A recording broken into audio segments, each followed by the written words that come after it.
Good evening, everyone. A very good evening to all of you, and we are live on the Creatrix YouTube channel with the Lakshya batch for GATE 2022. और बेटा power electronics के lecture के साथ वापस आ गए हैं single phase half wave rectifier, जिस पे हमारा डिस्कशन चल रहा है पिछली 3 क्लासेस से। आज उस डिस्कशन को आगे बढ़ाएंगे। कल हमने लास्ट लेक्चर के अंदर हमने शुरुआत कर ली थी कंट्रोल्ड रेक्टिफायर की, जिसमें मैंने आपको बताया था कैसे फायरिंग एंगल का यूज किया जाता है एससीआर को ट्रिगर करने के लिए और कैसे एससीआर की ट्रिगरिंग से वेवफॉर्म पे अफेक्ट पड़ता है। और मैंने आपको एक होमवर्क भी दिया था बेटा कि आरएल लोड का केस आप लोग सॉल्व करके लाएंगे। तो आज मैं आरएल लोड से शुरू करूंगा and then we will be moving to the RL load with a freewheeling diode. तो तैयार हो जाओ यार एकदम एक और शानदार जानदार जबरदस्त लेक्चर के लिए। और मैं उम्मीद करता हूं कि मैंने जो 2 नई सीरीज स्टार्ट की आपके लिए, लर्न इंजीनियरिंग और इलेक्ट्रिकल मशीन एक्सप्रेस, तो आपको पसंद आ रही होंगी वो सीरीज। और अगर पसंद आ रही है तो बेटा ज्यादा से ज्यादा शेयर किया करो। मैं और बहुत सारी चीजें आप लोगों के लिए प्लान करता रहता हूं ऑन अ डेली बेसिस। चलिए, तो let me start by first introducing myself. My name is Ankit Goyal. I got AIR 1 twice in GATE. In 2014 and 2018, I was awarded President of India Gold Medal. In the year 2013, when I graduated from IIT Indore, till date, I have taught more than 1 lakh students in the online and the offline classes and currently working as a director at an academy for GATE department. हम मेरे बारे में ये सारी बातें बहुत से बच्चे जानते हैं, लेकिन बच्चों में हमेशा एक चीज याद रखने के लिए कहता हूं कि ये सब अचीवमेंट अपनी जगह, मजा उस दिन आएगा जब आप लोग मचाओगे, जब आप लोग ऐसे क्रेडेंशियल अपनी प्रोफाइल में चमकाओगे। That will be the true success of me as well as my entire Creatrix team. और उसके लिए बेटा हम लोग दिन रात मेहनत कर रहे हैं आपके साथ। बस आप भी जुट के मेहनत करो। एक तो मेहनत और फीस के नाम पे शेयर करते जाना है इनिशिएटिव्स को। इसके अलावा बच्चों आपको और कोई चीज नहीं करनी और आपकी रैंक गारंटीड है।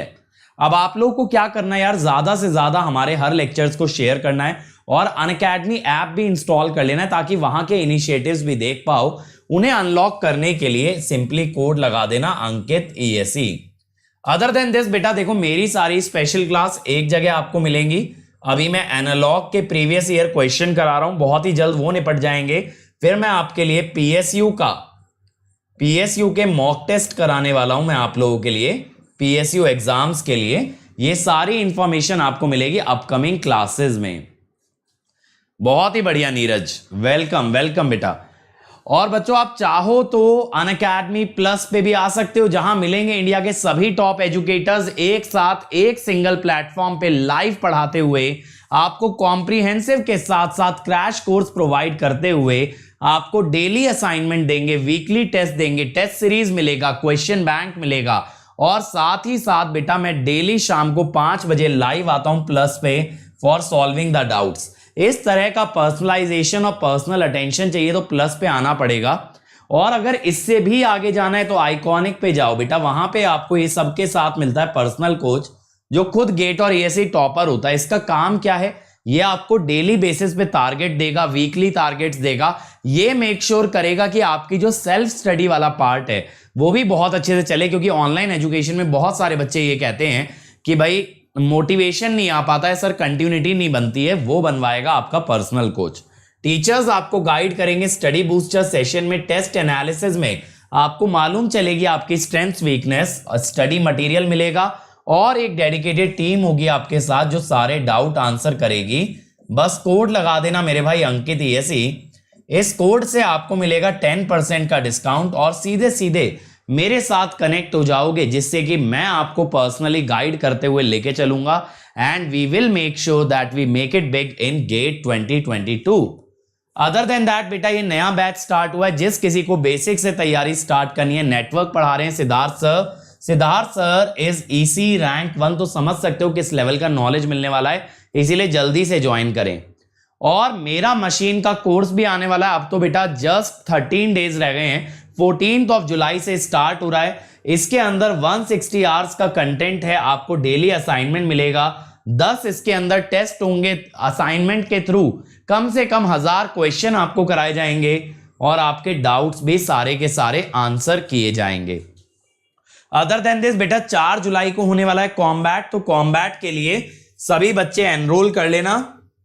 एनरोल करने के लिए कोड लगा देना अंकित यसी, ताकि मैं ट्रैक कर पाऊं आपका परफॉर्मेंस। अच्छा करोगे तो यहां से इवन 100% स्कॉलरशिप भी जीत सकते हो। और बेटा प्राइस हाइक अभी के लिए कुछ समय के लिए रोक दिया गया है, लेकिन बहुत ही जल्द प्राइस बढ़ा दिया जाएगा। बहुत सारे बच्चों का ये मैसेज आया कि सर हम लोग अभी नहीं पे कर पा रहे हैं, we are not able to arrange the money. तो उन बच्चों के लिए प्राइस हाइक को थोड़ा टाइम के लिए डिले किया गया है, लेकिन जैसा आप जानते हो प्राइजेस बढ़ने वाले हैं। कितने परसेंट से? 7.2% से। इसीलिए जल्दी से जल्दी ज्वाइन करो। चलो तो आ जाओ भाई। ये किया था आप लोगों ने बच्चों, आरएल लोड किया था मैंने, कंट्रोल्ड रेक्टिफायर के लिए बोला था आरएल लोड करके लाना। तो इसमें अगर हम रिवाइज करें, इन अनकंट्रोल्ड रेक्टिफायर, जब ये अनकंट्रोल्ड रेक्टिफायर था तब क्या हुआ था? तब कंडक्शन बेटा स्टार्ट हो गया था 0 से। Conduction started at omega t equal to 0 and it extinct at omega t equal to beta, at omega t equal to beta, ठीक है। बट इन कंट्रोल्ड रेक्टिफायर में क्या डिफरेंस आएगा बच्चों? कंट्रोल्ड रेक्टिफायर के अंदर कंडक्शन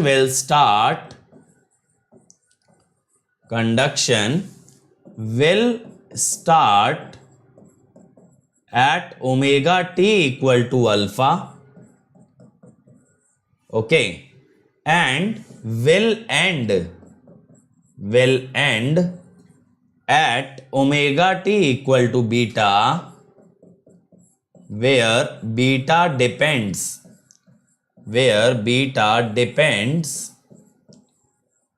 on load inductance, भाई inductance जितना हाई होगा उतना ही मुश्किल होगा करंट को जीरो करना। इसीलिए कितनी देर तक ये कंडक्ट करेगा, ये इस बात पे डिपेंड करता है बच्चों कि ओमेगा टी बीटा किस पे डिपेंड करता है? कितना लोड का इंडक्टेंस है। अब देखो यहां भी बेटा मैं एसी ट्रांजिएंट से ही शुरुआत करूंगा आपके साथ डिस्कशन की, कि अगर एसी ट्रांजिएंट से इसे बनाया जाए तो कैसे बनाएंगे। संबित देखो किसी भी सब्जेक्ट की नॉलेज लेने के लिए बेटा NPTEL is the best source, लेकिन क्या होता है NPTEL videos are not as per the exam pattern, they don't care about the exam. जैसे स्टैंडर्ड बुक लिखी गई है तो ऐसा तो नहीं कि स्टैंडर्ड बुक में नॉलेज नहीं है, बहुत ही अच्छी नॉलेज है, उच्च दर्जे की नॉलेज है, लेकिन उसका यूज करना टफ है, राइट। ऐसी एनपीटीईएल वीडियोस के अंदर नॉलेज भर भर के है, लेकिन उसका यूज करते हुए रैंक लाना वो टफ काम है। अब आ जाओ भाई, मैं यहां पे आपको बोलता हूं बेटा कि thyristor turns on at omega T equal to alpha. तो आप यहां पे लिखोगे क्या जब थायरिस्टर ऑन हो जाएगा? यहां पे आप करंट लिखोगे बेटा। करंट क्या लिखोगे आप? सी Vm बाय मॉड Z। ये तो आप बहुत अच्छे से जानते हो कि सर यही तो लिखते हैं हम। एसी ट्रांजिएंट मैंने बताया था ना आपको, यहां पे ये जो फर्स्ट टर्म होती है बेटा, दिस रिप्रेजेंट्स ट्रांजिएंट और ये रिप्रेजेंट करती है स्टेडी स्टेट, ठीक है। अब यहां पे हम क्या कहते हैं कि भैया मॉड Z आपका है root over R square plus omega square L square, और फाई है tan inverse omega L by R. अब मैंने आपको क्या बताया था बच्चों, मैंने आपको क्या बताया था, ठीक है, कि यहां पे आपका जो कंडक्शन है या C है, ठीक है बेटा, C अभी ध्यान से सुनो, जो C पैरामीटर है, C पैरामीटर किससे निकाला जाता है? इनिशियल कंडीशन से, ठीक है, सी किससे निकाला जाता है? इनिशियल कंडीशन से। तो मैं कहता हूं at omega T equal to alpha thyristor turns on, लेकिन बेटा करंट अल्फा माइनस और अल्फा प्लस पे बराबर होगा, क्योंकि इंडक्टर एकदम से तो नहीं चेंज करने देगा, इंडक्टर एकदम से तो नहीं चेंज करने देगा करंट को, इसीलिए करंट अल्फा माइनस और अल्फा प्लस दोनों पे जीरो आएगा, दोनों पे जीरो आएगा। तो अब अगर आप करंट को जीरो करें बच्चों, तो टाइम आप रखोगे alpha by omega Vm by mod Z sine omega T, यानी अल्फा माइनस फाइव। अब यहां से अगर आप C निकालें तो Vm by mod Z sine five minus alpha, ठीक है। तो यहां से आपके पास बेटा I ऑफ t क्या आएगा?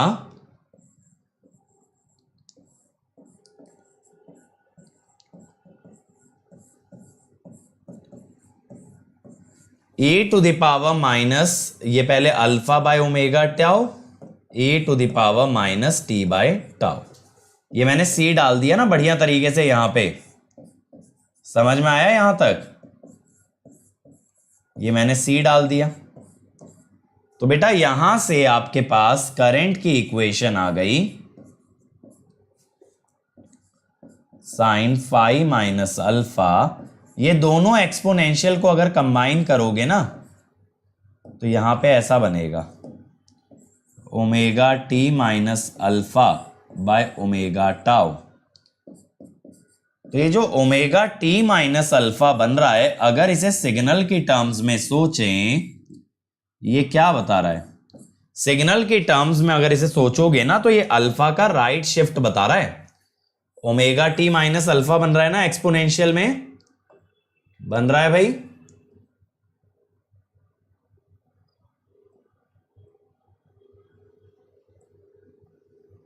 तो मैं क्या बोल रहा हूं, यहां पे ये जो बन रहा है ना, e की power minus omega T minus alpha by omega tau, ये है right shift by angle alpha, ठीक है। क्योंकि बेटा इस बार SCR ऑन अल्फा से हुआ है, अल्फा से ऑन हुआ है, तो आपकी इक्वेशन भी अल्फा के आगे ही स्टार्ट होगी, इसीलिए omega T minus alpha, omega T minus alpha आने वाला है। यहां तक बात क्लियर हो गई? यहां तक बात क्लियर हो गई? अब मैं कहता हूं कि अगर मुझे एक्सटिंक्शन एंगल चाहिए टू डिटरमाइन एक्सटिंक्शन एंगल, अगर आपको बेटा एक्सटिंक्शन एंगल चाहिए, तो एक्सटिंक्शन एंगल पे आप क्या बोलोगे बच्चों? आप बोलोगे कि at omega T equal to beta current become zero, current zero जाना चाहिए। तो आप यहां पे करंट को जीरो रखोगे और ये आएगा Vm by mod Z sine five minus alpha, ठीक है, e to the power minus beta minus alpha by omega tau. अब देख रहे हो कितनी खतरनाक इक्वेशन बन गई। इसीलिए तो मैं बोलता हूं कि बीटा जो है ना, बीटा आपको न्यूमेरिकल मेथड से निकालना पड़ता है। We solve this equation by numerical method,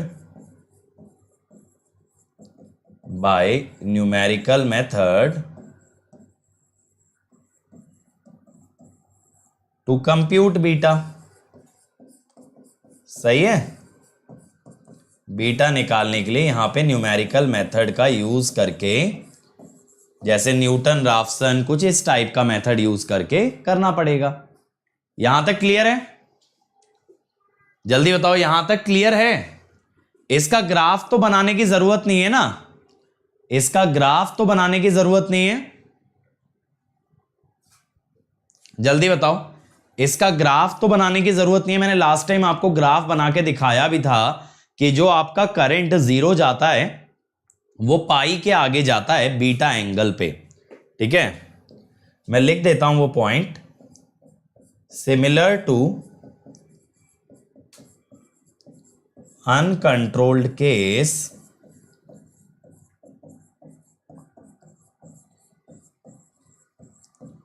the graph of IT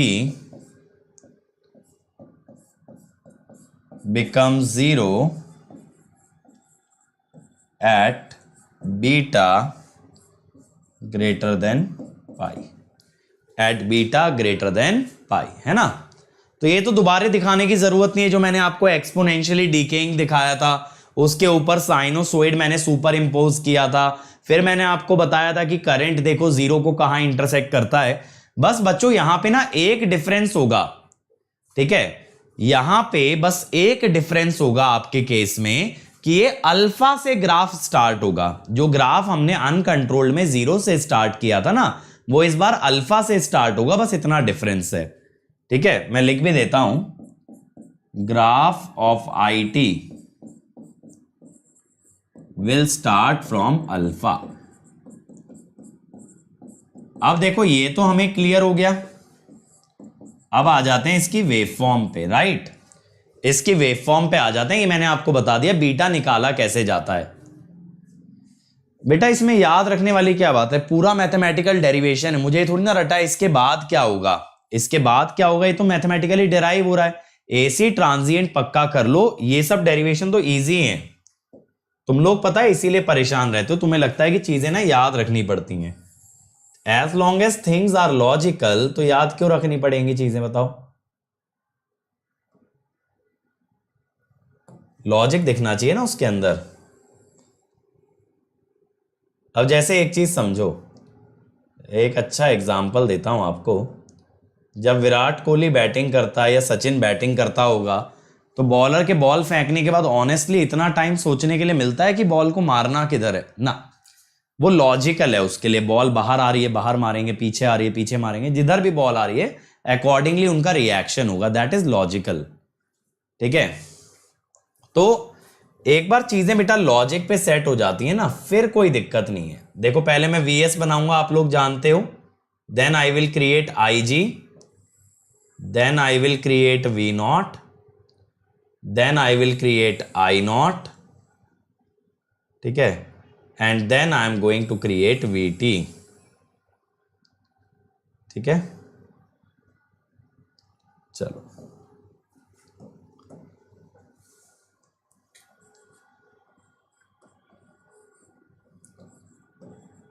तुम लोग डिमांड तो करते रहते हो सर इस बार ये कराना पावर इलेक्ट्रॉनिक्स में, सर इस बार वो कराना।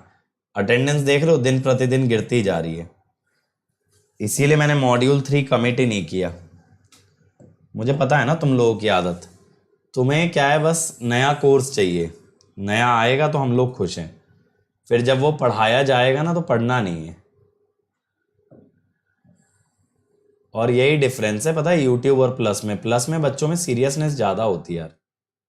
रोज़ आते हैं नियम से, क्लास करते हैं, जितना होमवर्क दो करके लाते हैं। यूट्यूब में ऐसी जनता बहुत रेयर होती है, तो वो माहौल बना पाना ना एकदम पढ़ाई वाला वो थोड़ा टफ है यहाँ। अब देखो यहाँ पे मैं आपके लिए दोनों केसेस बनवा देता हूं पहले। Case 1, when SCR is on. जब SCR ऑन होता है ना तो अल्फा से बीटा तक SCR ऑन रहेगा।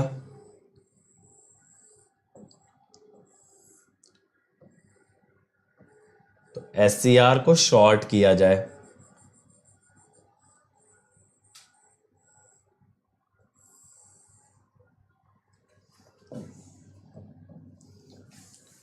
VM sine omega t RL, I0 V0।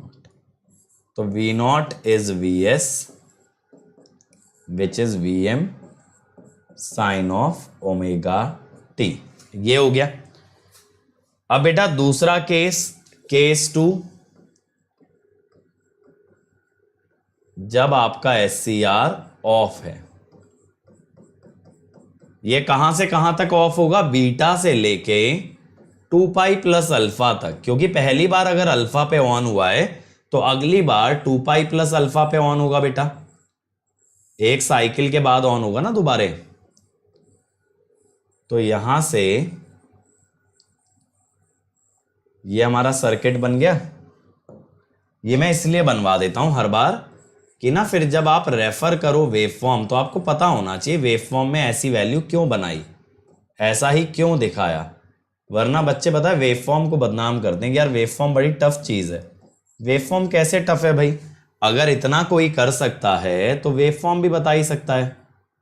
देखो SCR ऑफ होने के बाद I0 0 हो गया, जिससे V0 भी 0 हो गया, और इससे VT हो गया Vm sine of omega T, sine of omega T. ठीक है। AC ट्रांजिएंट मैंने कराया तो है बेटा। चलो आ जाओ। अब मैं क्या करता हूं ना, सबसे पहले आपको पता ही है मेरा वेवफॉर्म ड्रॉ करने का स्टाइल क्या है। सबसे पहले हम एम्पलीट्यूड बना लेते हैं ताकि एकदम परफेक्ट साइन नजर आए, है ना।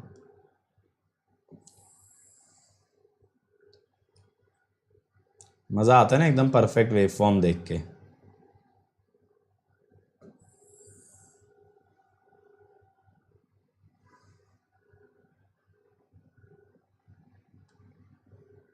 ठीक है। बाकी यहां पे भी बना देंगे क्योंकि यहां पे भी बनाना तो साइन ही पड़ेगा।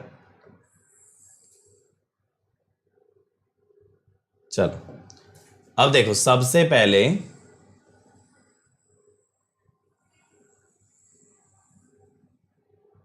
ये आया, ये आ गया आपका सप्लाई वोल्टेज। ठीक है, सप्लाई वोल्टेज आ गया। अब इसके बाद गेट करंट, बेटा आप जानते हो गेट करंट इमीडिएटली नहीं लगाते हैं, तो उसके लिए मैं थोड़ा सा आगे से ले लेता हूं जो मैं गेट करंट लगाने वाला हूं। राइट, मैं थोड़ा सा आगे से ले लेता हूं, 0 के थोड़ा बाद से ले लिया।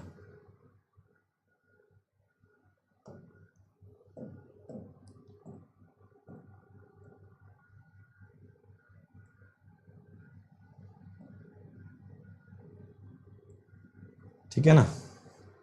अब देखो यहां पे पहले मैंने एक गेट पल्स लगाई बेटा अल्फा एंगल पे, फिर अगली गेट पल्स मैं लगाऊंगा 2 पाई प्लस अल्फा पे।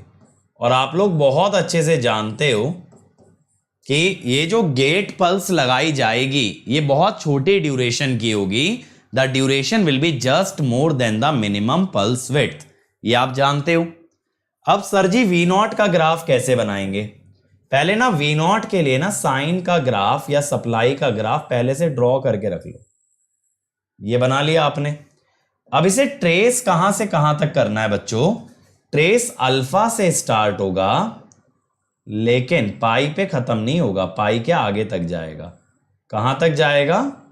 बीटा तक, क्योंकि बीटा पे कंडक्शन रुकेगा। जब तक थायरिस्टर ऑन है तब तक ये साइन के ग्राफ को फॉलो करता जाएगा। अभी देखो आपने बोला ना, आप लोग ये सोचते हो कि ये तो अजीब है, ये पाई के बाद जा रहा है, लेकिन अभी तो आपने बोला कि ये बीटा तक जाता है sine omega t, where beta is actually greater than pi. तो जब हमने न्यूमेरिकली लिखा था ना तभी समझ आ जाना चाहिए था कि पाई के आगे तक ग्राफ जाने वाला है। ठीक है, अब ये मैंने बीटा की लाइन बना ली है। ठीक है ना। अब I0 की बात करते हैं बेटा। I0 0 रहता है, अल्फा से बढ़ना शुरू करता है, फिर गिरते हुए बीटा पे आके 0।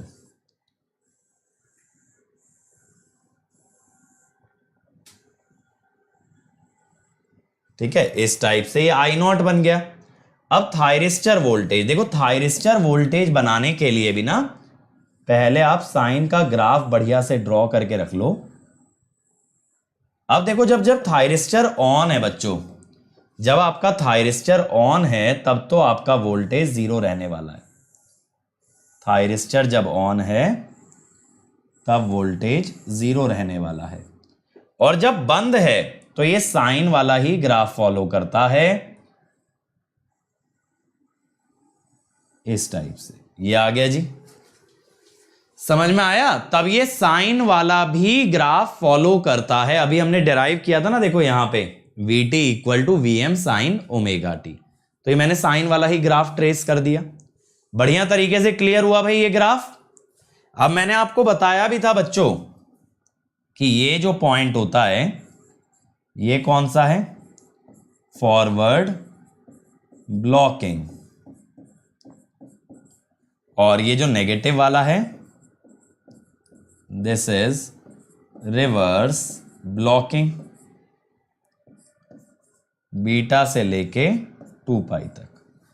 अब यहां पे क्या क्या पैरामीटर हमें डायरेक्ट निकल जाते हैं, क्या क्या पैरामीटर हमें डायरेक्टली मिल जाते हैं? सबसे पहला बेटा extinction angle, extinction angle beta, ये पाई से बड़ा आता है। अगला conduction angle, conduction angle gamma अंत और शुरुआत का डिफरेंस है, तो बीटा माइनस अल्फा। यहां से यहां तक देखो, अल्फा से बीटा तक इट इज गामा। अब मोस्ट इंपॉर्टेंट यहां से जो डायरेक्टली आता है, एक तो पीआईवी, पीआईवी तो वीएम ही आने वाला है, और एक बेटा circuit turn off time, circuit turn off time. इसमें यह देखना पड़ता है कि एससीआर रिवर्स बायस कब तक है, तो बीटा से लेके 2 पाई तक है, 2 pi minus beta by omega. अब यहां पे मेरी बात को समझना यार एक चीज, कि अगर मैं आपको सर्किट टर्न ऑफ टाइम का शॉर्टकट बताऊं तो मैं कहता हूं कि एससीआर फॉरवर्ड बायस कहां हुआ था? 0 पे। अगली बार फॉरवर्ड बायस कहां होगा? 2 पाई पे। तो यहां पे जब सर्किट टर्न ऑफ टाइम लिखा जाता है बच्चों, तो ये आता है angle of second forward biasing. दूसरी बार फॉरवर्ड बायस कब होता है? ये वो एंगल है, ठीक है। और इधर से आता है एक्सटिंक्शन एंगल, कि भैया करंट 0 कब हुआ। तो बेसिकली करंट 0 होने के बाद अगली फॉरवर्ड बायसिंग कहां पे आती है? इन दोनों का डिफरेंस ही कहलाता है सर्किट टर्न ऑफ टाइम। अब यहां अदर पैरामीटर्स निकाल लेते हैं यार फटाफट, क्योंकि अब आगे की जर्नी आसान है। सबसे पहले V0 एवरेज, ठीक है, that is average output voltage. तो V0 एवरेज होता है, हाफ वेव रेक्टिफायर है तो 2 पाई की साइकिल है, अल्फा से लेके बीटा तक चला है, Vm साइन ओमेगा टी, उसके अलावा हर जगह 0 है ना। तो Vm बाहर निकाल लो, Vm बाय 2 पाई, साइन का integration minus cos, cos alpha minus cos beta. अब इसके बाद V0 RMS,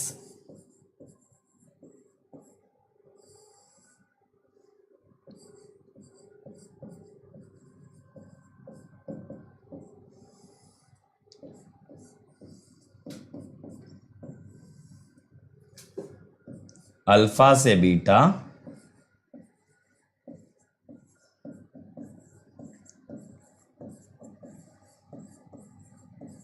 ठीक है। अब बेटा Vm आ जाएगा बाहर। देखो मैंने आपको RMS का तरीका बता रखा है, ध्यान से सुनना, RMS का तरीका बता रखा है। राहुल, रिवर्स बायसिंग को ही तो सर्किट टर्न ऑफ टाइम कहते हैं, रिवर्स बायसिंग को ही तो सर्किट टर्न ऑफ टाइम कहते हैं। साइन स्क्वायर होता है 1 minus cos 2 omega T by 2, तो जो नीचे वाला 2 आता है उससे बन जाता है 4 पाई, 1 का integration beta minus alpha, cos 2 omega t का हाफ साइन 2 ओमेगा टी,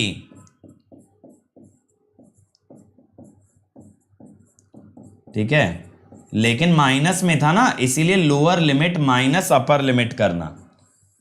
देखो अगर आप भी डायरेक्ट लिखना चाहते हो ना आरएमएस, आप भी डायरेक्ट लिखना चाहते हो आरएमएस, तो बेटा आरएमएस डायरेक्ट लिखने का तरीका क्या होता है कि पहले मन के अंदर यह सोच लेना है कि साइन स्क्वायर होगा 1 minus cos 2 omega t by 2। अब जो डिनोमिनेटर वाला 2 है वो 2 पाई के साथ जुड़ के बन गया 4 पाई, क्या बचा 1 माइनस कॉस 2 ओमेगा टी। अब जो 1 है उसका इंटीग्रेशन हो गया बीटा माइनस अल्फा। अब इसके बाद क्या बचा cos 2 ओमेगा टी, लेकिन माइनस के साथ है, cos का integration sin 2 omega t by 2, तो ये आ रहा वो 2 sin 2 ओमेगा टी, लेकिन माइनस है क्योंकि cos में माइनस था। जब भी इंटीग्रेशन में माइनस आए तो आप क्या कर दो, lower limit minus upper limit, तो लोअर लिमिट थी अल्फा इसीलिए sin 2 alpha minus upper limit sin 2 beta. ऐसे अगर ये चीज बार बार लिख लोगे ना तो आपको माइंड के अंदर विजुअलाइज होने लगेगा, और एक बार बेटा विजुअलाइजेशन आ गई तो फिर आप ये सब चीजें बहुत इजीली कर पाओगे। मेन चीज क्या है ना कि यही जो मैं कैलकुलेशन लिख के लिखूं, ये आपको 10 बार के बाद तो बाय हैंड बाय माइंड हो जानी चाहिए कि सीधा आप आंसर लिख दो। कैलकुलेशन ऐसे ही स्पीड की जाती है, जब बार बार कोई चीज करते हो ऑटोमेटिकली तेज हो जाती है। क्योंकि बेटा सर्किट टर्न ऑफ टाइम अगली साइकिल के अल्फा तक क्यों नहीं लिया, ये वाले एंगल तक क्यों नहीं लिया, क्योंकि 2 पाई के बाद फॉरवर्ड बायस था, भले ही ऑफ था लेकिन फॉरवर्ड था ना। Circuit turn off time by definition ये होता है कि कितनी देर तक थायरिस्टर रिवर्स बायस था, तो 2 पाई के बाद तो फॉरवर्ड हो गया था, गेट पल्स नहीं मिली थी लेकिन फॉरवर्ड था। जब एक थायरिस्टर फॉरवर्ड बायस है तो वो टर्निंग ऑफ नहीं हो रही है, वो इंतजार कर रहा है ऑन होने का, ठीक है। चलो बेटा डायरेक्ट फॉर्मूला याद रखोगे ना हेमेंद्र, तो 1 महीने बाद ऐसी हालत होगी कि पावर इलेक्ट्रॉनिक्स में वापस से शून्य पे आ जाओगे। फॉर्मूला याद करना है, उसी से सबसे ज्यादा बच्चे डरते हैं और तुम वही करना चाहते हो। अब देखो मैंने आपको और क्या बताया, for average current inductor is short, इसीलिए आई नॉट एवरेज। बेटा अगर सब्जेक्ट को नहीं सीखोगे पावर इलेक्ट्रॉनिक्स जैसे, तो ये सब्जेक्ट तो रटने से होने से रहा, क्योंकि एंड में नीरज बेटा दोनों से सेम आता है आंसर, एक में वेवफॉर्म बनानी पड़ती है और एक बिना वेवफॉर्म के भी हो जाता है, ठीक है। बट याद रखना due to inductor RMS current can't be directly computed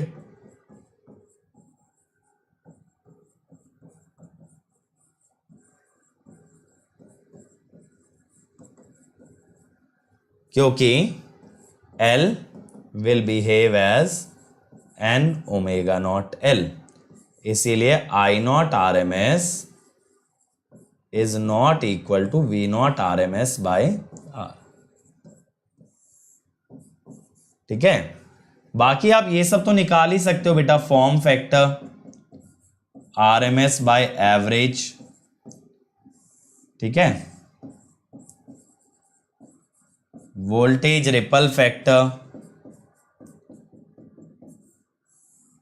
root form factor square -1, ये सारी चीजें होती हैं आपकी जो आप यहां से डिराइव कर सकते हो, ठीक है। और थोड़ा सा ना बेटा मैं डेरिवेशन यही तो बता रहा हूं, आरएमएस का अगर प्रैक्टिस करोगे तो मैं कैसे लिख पा रहा हूं, यहां से यहां मैंने एक स्टेप में लिख दिया, तो आरएमएस में टाइम कैसे लगेगा। और दूसरी बात मैंने आपको बताया भी, आरएमएस बहुत रेयरली पूछता है, तो जो चीज बहुत रेयरली पूछी जाती है उसे रट क्यों रहे हो। ये सोचो ना, मान लो 100 में से 1% चांस है कि आरएमएस आ जाए, तो आरएमएस को रटें क्यों, आरएमएस को रटें क्यों, उससे बढ़िया आरएमएस को डिराइव करना सीख लेते हैं, ज्यादातर चांस से नहीं आएगा, आ गया तो बना देंगे। रटनी अगर है तो ऐसी चीज को रटो, ठीक है, अगर रटना ही है ना तो बेटा रटो ऐसी चीज को जो कि आपको बार बार पूछी जाती है। राहुल का कहना है नेगेटिव वोल्टेज में रिवर्स बायस हो जाएगा, तो आपने नेगेटिव में क्यों कंडक्ट कराया? राहुल मेरे भाई एक चीज बताओ, क्या तुम सिर्फ डिवाइस का एक टर्मिनल देख के बता सकते हो रिवर्स बायसिंग? देखो, ये है प्लस माइनस और ये है थायरिस्टर की वोल्टेज।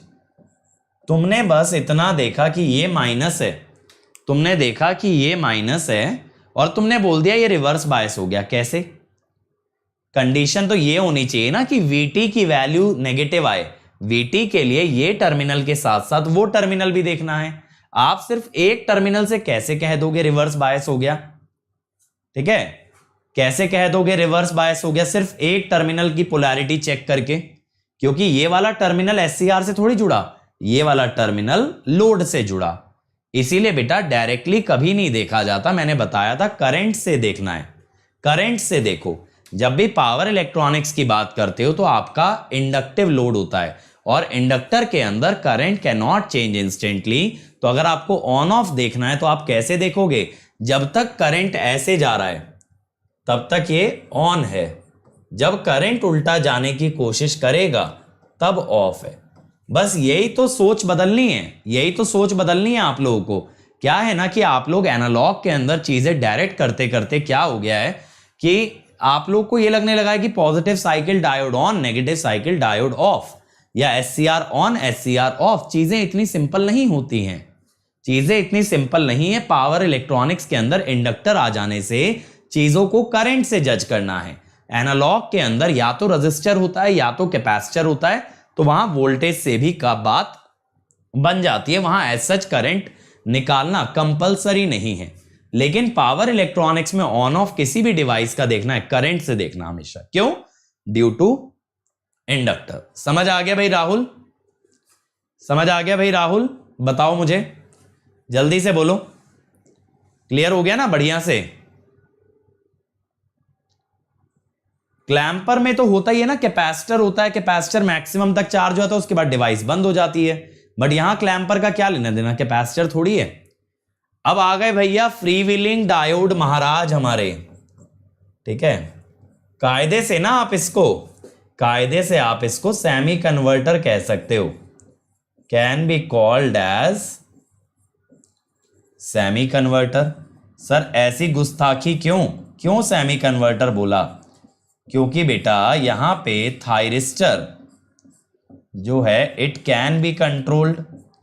थायरिस्टर का तो ऑन तो आप कंट्रोल कर ही सकते हो ना, भले ही ऑफ नहीं कर सकते। और डायोड है अनकंट्रोल्ड। तो यानी एक डिवाइस दो में से कंट्रोलेबल है और एक अनकंट्रोलेबल है।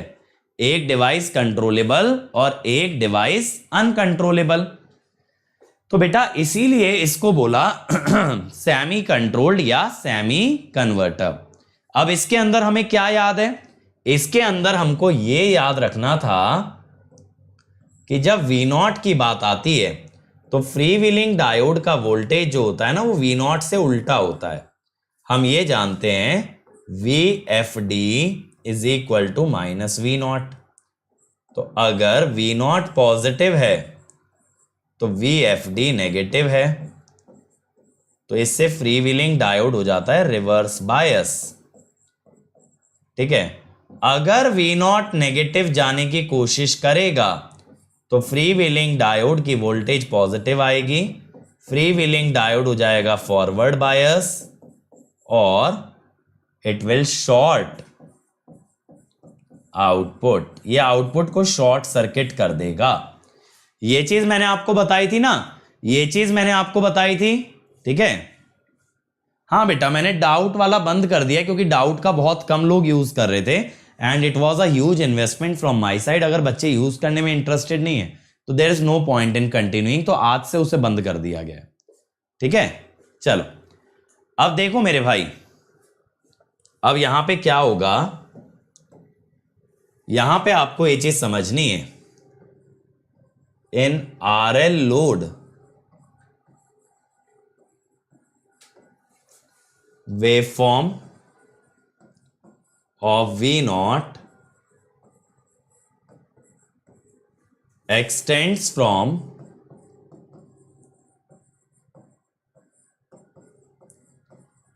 Alpha to beta where beta is greater than pi, ठीक है, but as soon as V naught goes beyond पाई,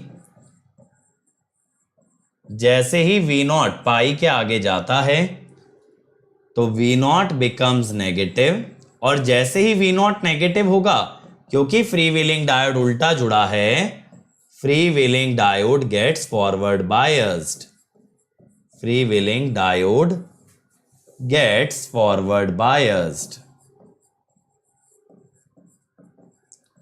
ठीक है। अब इससे क्या होता है, output terminals get short circuited और V नॉट हो जाता है 0। अब V नॉट 0 हो जाने से क्या होता है, ठीक है, कि यहां पे मैंने आपको लिखवाया भी था, waveform of V not is similar to R load.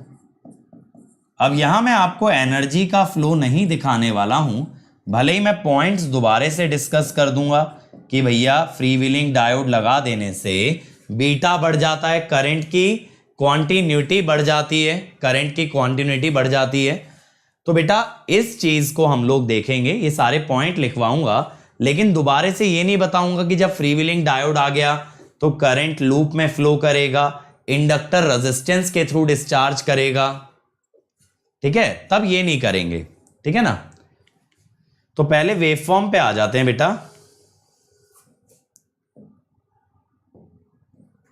पहले मैं वेवफॉर्म पे आ जाता हूं। इस बार ना आईजी का ग्राफ नहीं बना रहा, वो समझ लेना कि आईजी जो है आपका अल्फा पे आपने गेट करंट अप्लाई किया हुआ है, वो बार बार ना बना के कुछ फायदा नहीं है। देखो ये पहला ग्राफ आएगा मेरा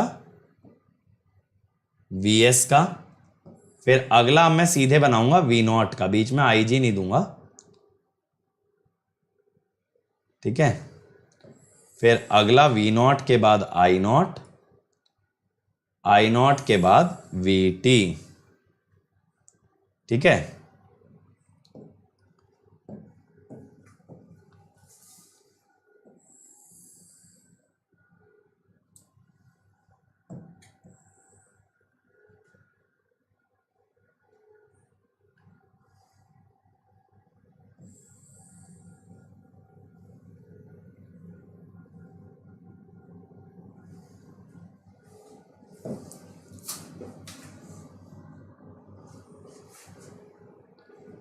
पहले यहां पे हम लिख लेते हैं, ये होगा Vs versus omega T, V not versus omega T, I not versus omega T, VT versus omega T.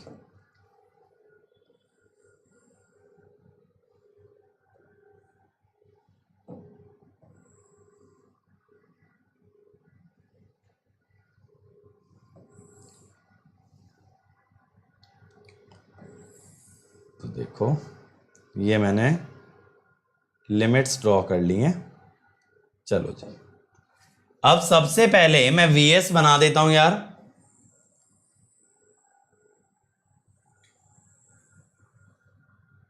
ये बन गया मेरा Vs। अब मैं ना अल्फा वाली लाइन डायरेक्टली बना रहा हूं, अब मैं अल्फा वाली लाइन बेटा डायरेक्टली बना रहा हूं, अब मैं IG शो नहीं करूंगा, तो आप लोग समझ लेना ये जो पिंक कलर से बनाता हूं लाइन, दैट रिप्रेजेंट्स अल्फा, ठीक है। अब यहां पे बेटा क्या होगा, अगर आउटपुट वोल्टेज की बात करें तो पहले मैं साइन का ग्राफ बना लेता हूं। तो यहां पे बच्चों क्या होगा कि आपका ग्राफ का ट्रेस, ग्राफ को ट्रेस करना आप अल्फा से स्टार्ट करोगे, लेकिन पाई के आगे नहीं जाओगे। क्यों नहीं जाओगे पाई के आगे? क्योंकि पाई के आगे जाते ही फ्री व्हीलिंग डायोड ऑन हो जाएगा, ठीक है, फ्री व्हीलिंग डायोड ऑन हो जाएगा।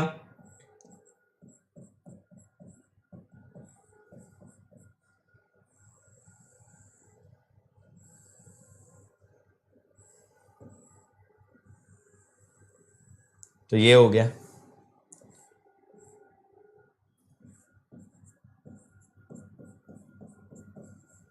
टू पाई प्लस अल्फा, ठीक है, 2 पाई प्लस अल्फा।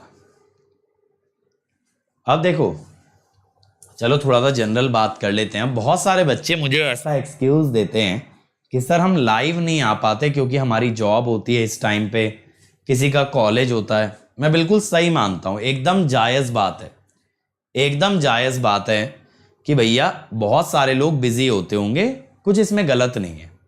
लेकिन जब सब्जेक्ट चालू होता है 600 बच्चे होते हैं। अब सब्जेक्ट में 23वां लेक्चर है और 23वां या 24वां जो भी है, 23-24 लेक्चर पे हम आ चुके हैं और इस समय यहाँ पे 125 बच्चे हैं। यानी कि 500 में से 375 लोग हमारे चैनल पे ऐसे हैं जिनकी जॉब है या जिनका कॉलेज है। बाकी सिर्फ 125 बच्चे वेले हैं जिनके पास टाइम है पढ़ाई का, बाकी सब तो बिजी हैं। तो बेटा कभी भी स्टैटिस्टिक्स ऐसे नहीं चलते। और चलो मैंने मान लिया रिकॉर्डेड देखते हैं, फिर आप लेक्चर 1 से लेके लास्ट तक के लेक्चर्स को देखो, उनके लाइक्स देखो और उनके व्यूज देखो। अगर बच्चा रिकॉर्डेड भी देख रहा है तो लाइक तो नहीं गिरने चाहिए 1 महीने बाद, अगर मैं ऑब्जर्व करूं। या बच्चा रिकॉर्डेड देख रहा है तो उसके व्यूज तो उतने ही आने चाहिए, नहीं आते। ये टेंडेंसी है। टेंडेंसी पता है क्या है? टेंडेंसी क्या होता है कि बच्चे ना फ्री को उतना सीरियस लेते नहीं। अगर कोई मास्टर फ्री में पढ़ा भी रहा होगा ना, ऑफलाइन या ऑनलाइन, तो सोचेंगे फ्री में पढ़ा रहा है तो उतनी वो बात नहीं होगी, इसमें कुछ तो कमी रह ही जा रही होगी, तभी तो फ्री दे रहा। अगर इतना अच्छा होता तो फ्री काहे देता। अब आप ही लोग चैट के अंदर कई बार पूछते हो कि सर आप क्यों अच्छे से पढ़ा रहे हो, ये तो फ्री है, सर आप इतना क्यों एक्सप्लेन कर रहे हो, ऐसे तो कोई पेड लेगा नहीं। अरे भाई करो तो दिक्कत, नहीं करो तो दिक्कत। कर रहे हैं तो इसमें दिक्कत क्या है कि क्यों कर रहे हो, ये भी एक क्वेश्चन आता है। और देखो यार दूसरी बात क्या होती है बच्चों, जो भी फ्री कंटेंट या फ्री इनिशिएटिव आता है, आप लोग समझे बात को, जो भी फ्री कंटेंट या फ्री इनिशिएटिव आता है उसका सबसे बड़ा मेजर ऑब्जेक्टिव या उसका मेजर सेटिस्फैक्शन होता है क्राउड। ठीक है, उसका मेजर सेटिस्फैक्शन होता है क्राउड। क्योंकि यार देखो यहां पे मैं कोई पैसा तो नहीं कमा लूंगा आप लोगों को पढ़ा करके, या फिर यहां पे अगर आपको ये लगता है कि यूट्यूब से अर्निंग बहुत होती है, तो बेटा मैं आपको एक चीज बता दूं, अगर हमारे पूरे चैनल की अर्निंग ली जाए ना, that is below 1 lakh. YouTube से इतना ही पैसा मिलता है, तो उसमें कितने टीचर खा लेंगे बताओ 1 लाख रुपए में। तो अगर आपको ये लगता है कि मैं आप लोगों को पढ़ा करके बहुत कुछ कमा ले रहा हूं, तो आपकी सोच गलत है। लेकिन क्या होता है ना, यहां पे हमें फील अच्छा होता है जब बच्चे आते हैं कि चलो यार हमारी टीचिंग की वैल्यू है, हमारी टीचिंग को पसंद करते हैं लोग। लेकिन दिक्कत वाली बात पता है क्या है, जितने बच्चे यहाँ यूट्यूब पे आते हैं इससे कहीं ज्यादा बच्चे पेड कोर्स में क्लास के अंदर बैठे होते हैं। तो यार जब फ्री वाला यूजर ज्यादा है तो फ्री वाली क्लास में भी बच्चे ज्यादा होने चाहिए। अगर फ्री से ज्यादा बच्चे पेड क्लास में हैं तो मुझे ये बताओ कि फ्री क्लासेस को टाइम देना किस लिए, मतलब पॉइंट क्या रह गया।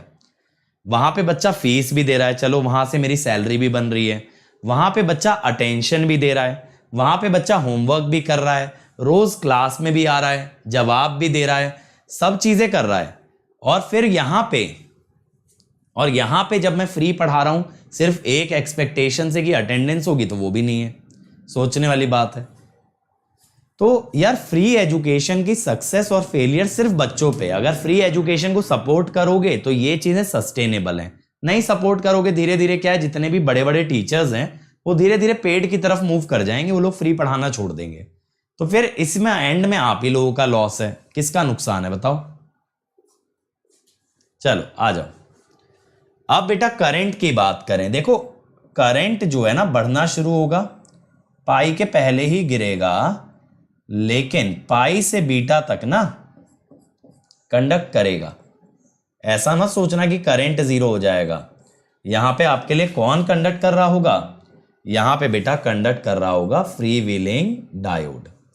पाई के बाद आपका फ्री व्हीलिंग डायोड ऑन हो जाता है, तो फ्री व्हीलिंग डायोड कंडक्ट करेगा, फिर ऐसे इधर ऐसे ही चलेगा। तो यहां से लेके बेटा अल्फा से पाई तक थायरिस्टर कंडक्ट करता है और पाई से बीटा तक आपका फ्री व्हीलिंग डायोड कंडक्ट करता है। अब इसके बाद अगर हम बात करें थायरिस्टर वोल्टेज की, तो थायरिस्टर वोल्टेज के बारे में अगर मैं बात करूं तो पहले मैं ना साइन का ग्राफ बनाने के लिए लिमिट्स ड्रॉ कर लेता हूं।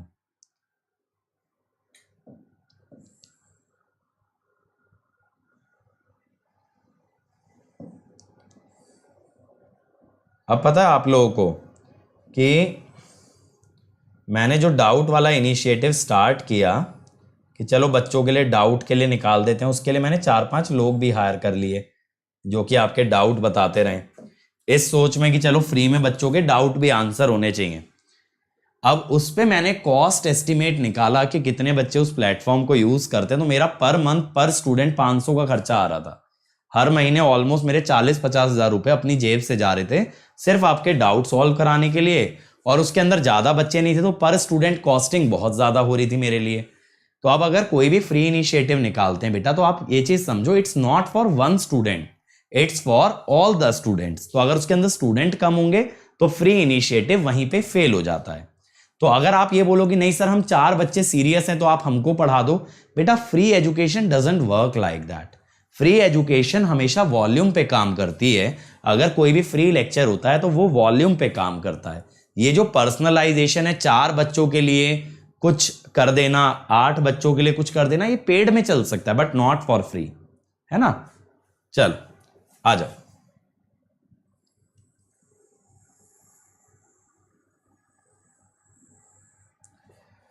अब देखो यहां पे जब आपका थायरिस्टर ऑन है, जब थायरिस्टर ऑन है अल्फा से पाई, तब उसकी वोल्टेज होगी 0। लेकिन बेटा जब थायरिस्टर ऑफ हो जाता है, जब आपका थायरिस्टर, पहले तो ऑन की बात कर लेते हैं, जब जब आपका थायरिस्टर ऑन है तो वो शॉर्ट सर्किट हो जाएगा। इसीलिए तो मैं तुम लोगों को पता है समझाता रहता हूं कि भाई इतनी डिमांड मत करो, क्योंकि मैं तो डिमांड फुलफिल कर दूंगा, तुम अपना प्रॉमिस नहीं कर पाओगे। बोलना बहुत इजी होता है कि सर ये करवा दो, ये दे दो, वो दे दो, सब कुछ दे के देखते हैं, लेकिन इवेंचुअली आप ही लोग होते हो जो बैकआउट करते हो। मैं ये नहीं कह रहा किसी स्टूडेंट को पर्टिकुलरली कि वो बैकआउट करता है, I am talking about your community as a whole, student community की बात कर रहा हूं बेटा। तो कभी भी आप लोग पर्सनली ऑफेंड मत हो ना, जो बच्चे आ रहे हैं बहुत अच्छा है, लेकिन मेरे लिए तो पूरी कम्युनिटी मैटर करती है ना। नहीं बेटा, पाई टू बीटा नहीं होता विनर डिस्चार्ज, डिस्चार्जिंग आपकी पाई से पहले ही शुरू होती है। याद है मैंने आपको बताया था मैक्सिमम करंट कहां पे आता है, याद करो, मैंने आपको बताया था दिस वैल्यू इज π/2 + φ, कि यहां मैक्सिमम आता है, यहीं से डिस्चार्जिंग शुरू हो जाती है। ठीक है, तो π/2 + φ से लेके बीटा तक पूरा डिस्चार्जिंग है।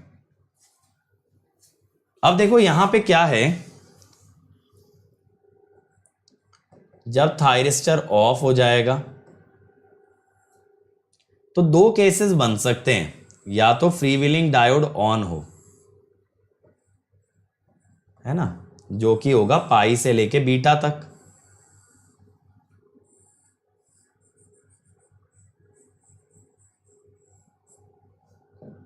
तो देखो यहां पे 2 केसेस बन सकते हैं, फ्री व्हीलिंग डायोड ऑन हो जो कि होगा पाई से लेके बीटा तक।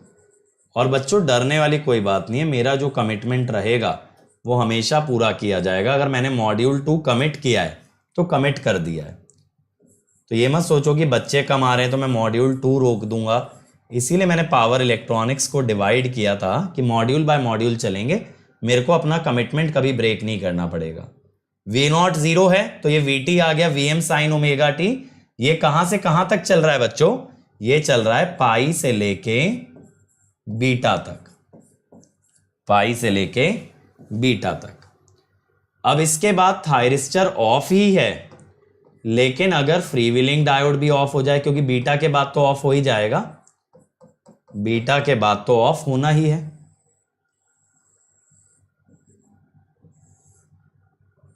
तब फ्री व्हीलिंग डायोड भी ऑफ हो जाएगा और आपका मेन थायरिस्टर भी। अब देखो लोड के पास करंट का कोई रास्ता नहीं बचा, लोड के पास करंट का कोई रास्ता नहीं बचा, तो V0 फिर भी 0 ही आना है। I0 0 हो जाने से वी नॉट विल बी 0, तब भी ये जो आपका थायरिस्टर वोल्टेज है ये बनेगा Vm sine of omega t, Vm sine of omega T, ठीक है। और जब आपका फ्री व्हीलिंग डायोड ऑन था तब करंट के पास रास्ता ऐसा था, ऐसे फ्लो कर रहा था, ठीक है। हाँ, तो मैं तो कह ही नहीं रहा कि तुम लोग कुछ भी कर लोगे। मैंने ये बोला है, जब मैंने आपको कमिट किया है मॉड्यूल 2, ये सोचते हुए जानते हुए कमिट किया है कि कितनी अटेंडेंस आएगी, तो मैं कराऊंगा वो चीज, है ना, वो तो मैं कराऊंगा ही कराऊंगा, कमिटमेंट थोड़ी ब्रेक करूंगा। अब एक चीज देखो, जब मैंने नेटवर्क चालू किया था तो मैंने कमिट किया था कि पूरी नेटवर्क की प्लेलिस्ट प्रोवाइड करूंगा प्लैनेट गेट पे, फिर चाहे 20 बच्चे आए 25 बच्चे आए, लेकिन वो कमिटमेंट पूरा किया गया। तो जो कह दिया वो पूरा किया जाएगा। इतने आदमी के अंदर एडिकेट्स कह लो, इतने आदर्श कह लो, कुछ भी कह लो, ये होना चाहिए, और ये नहीं है तो समस्या वाली बात है। अब देखो, जब तक हमारा थायरिस्टर ऑन था तब तक तो उसका वोल्टेज 0 था, तब तक तो उसका वोल्टेज 0 था। जब ऑफ हो गया तो साइन वाला ग्राफ फॉलो करेगा, साइन वाला ग्राफ फॉलो करेगा। देखो अब ये आ गया ना सर्किट टर्न ऑफ टाइम, यहां से आर लोड वाला ही आ जाएगा, है ना, यहां से आर लोड वाला ही आ जाएगा पाई बाय ओमेगा। तो मैं यहां पे क्या कहता हूं कि भैया सबसे पहले एक्सटेंशन एंगल, अब आपको क्या पता है, एक्सटेंशन एंगल आरएल वाले से ज्यादा होता है। आप एक बात बहुत अच्छे से जानते हो कि RL plus free wheeling diode is greater then beta for RL. Conduction angle, conduction angle gamma is beta minus alpha. Peak inverse voltage, peak inverse voltage PIV, ये होगी Vm, ठीक है। Circuit turn off time, circuit turn off time TC, देखो 2 पाई पे forward होगा, पाई पे रुक गया था फ्री व्हीलिंग डायोड की वजह से, तो पाई बाय ओमेगा। दोबारा समझो, मैंने आपको क्या बताया है, second forward biasing, second forward biasing minus कहां पे कंडक्शन रुका था, थायरिस्टर का कंडक्शन पाई पे रुक गया था, यहां पे आके आपका थायरिस्टर ऑफ हो गया था, फ्री व्हीलिंग डायोड ऑन हो गया था, तो पाई पे रुक गया था, और यहां पे आके ये दोबारे फॉरवर्ड बायस हो जाता है 2 पाई पे, तो इस वजह से 2 pi minus pi by omega. नहीं बेटा, बीटा के बाद स्टार्ट नहीं होगा VT, क्योंकि थायरिस्टर तो यहीं बंद हो गया, थायरिस्टर तो आपका यहीं बंद हो गया ना, पाई से बीटा तक, पाई पे आते ही बंद हो गया जैसे ही फ्री व्हीलिंग डायोड चालू हुआ। भले ही करंट फ्लो कर रहा था, लेकिन करंट थायरिस्टर से तो नहीं फ्लो कर रहा था, ठीक है। करंट का थोड़ी ना देखना है रवि, आपको किसका देखना है, थायरिस्टर का। थायरिस्टर तो ओपन सर्किट हो गया ना बेटा, थायरिस्टर तो ओपन सर्किट हो गया। अब इसके अक्रॉस तो वोल्टेज बनने लगेगी ना, करंट फ्लो कर रहा है, करंट फ्लो कर रहा है इस क्लोज लूप के अंदर, करंट फ्लो कर रहा है इस क्लोज लूप के अंदर, लेकिन उससे थायरिस्टर का कोई वास्ता नहीं। अच्छा, एक चीज मानो कि एक ऑफिस है भाई, वो 24 घंटे चालू रहता है, ऐसा मानो 24 घंटे चालू रहता है, उसमें 12-12 घंटे की गार्ड की शिफ्ट लगती है, 12-12 घंटे की गार्ड की शिफ्ट लगती है। एक आता है सुबह के 8 से रात के 8 तक, एक आता है रात के 8 से सुबह के 8 तक। अब जब रात के 8 बजे पहला गार्ड छुट्टी लेगा, अब वो रेस्ट कर सकता है, राइट, अब वो रेस्ट कर सकता है। ऑफिस अगर सुबह के 8 तक खुला है तो उससे मुझे क्या करना, ड्यूटी तो वहां दूसरा गार्ड दे रहा है ना भाई। मान लो मैं फर्स्ट गार्ड हूं, मैं सुबह से रात तक की ड्यूटी करता हूं, तो मैं तो फ्री हो गया, अब मैं तो चिल कर सकता हूं, बट दूसरा जो गार्ड है वो नौकरी करेगा उस टाइम पे। तो बट जब बात मेरी हो रही है तो आई विल बी ऑफ, मैं उस समय छुट्टी ले चुका हूं। अगर बात सर्किट की हो रही है तो सर्किट चालू है, जैसे वहां अगर कंपनी की बात हो रही है, कंपनी तो चल रही है, लेकिन क्या थायरिस्टर चल रहा है? नहीं चल रहा। थायरिस्टर बंद हो चुका है, सर्किट वर्किंग है। अभी सर्किट में करंट है, लोड में करंट है, लोड को करंट मिल रहा है, बिल्कुल मिल रहा है।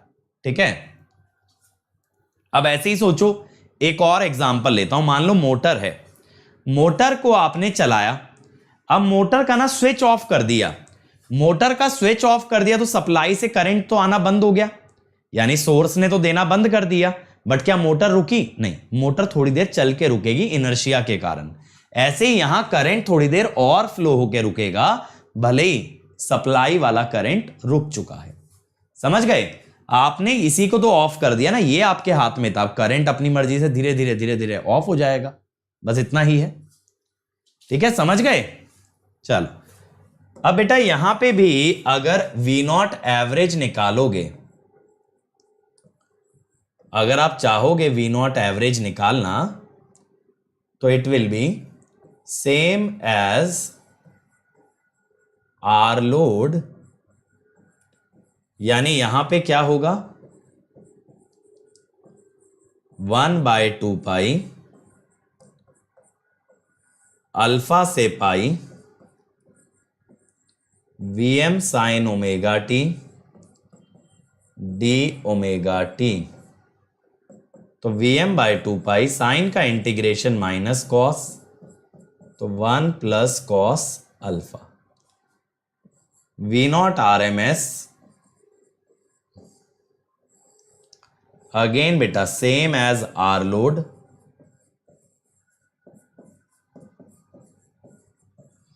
तो यहां पे क्या होगा? V not R M S. देखो अब मैं आपको फिर से सिखाता हूं डायरेक्ट कैसे निकालना है ना। आप जितने भी आर एम एस निकालेंगे मैं आपको डायरेक्ट ही सिखाऊंगा, और ये रेक्टिफायर वाला टॉपिक एंड होते होते आप ये समझ जाओगे कि आर एम एस रटना नहीं पड़ता, आर एम एस निकल जाया करता है।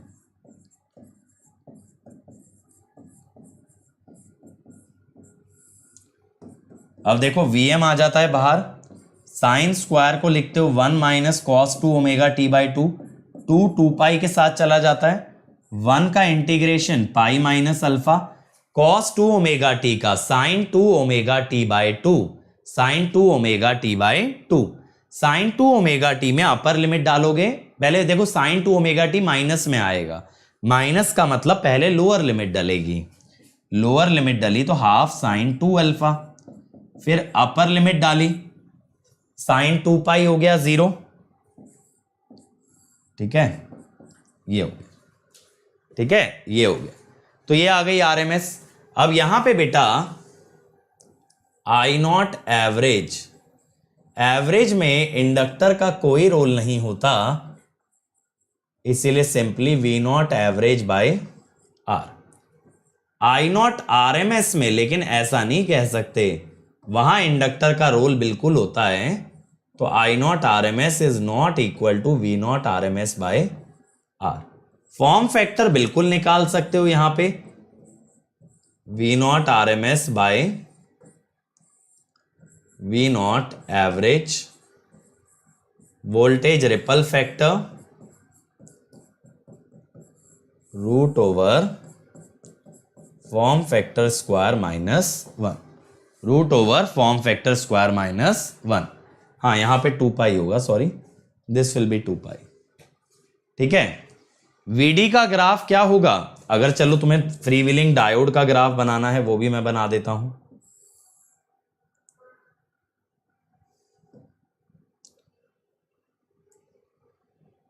अब देखो फ्री व्हीलिंग डायोड के अक्रॉस वोल्टेज कितनी होती है बेटा?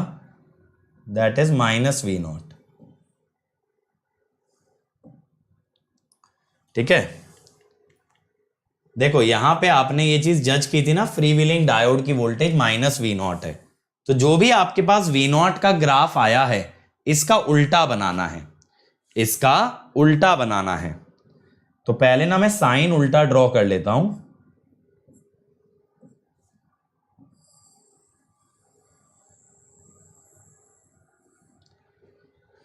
अब आप उल्टा बना दो वी नॉट का,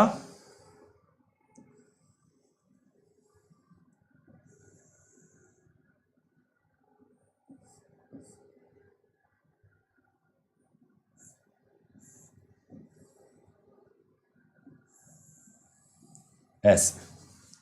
ये हो गया फ्री व्हीलिंग डायोड का।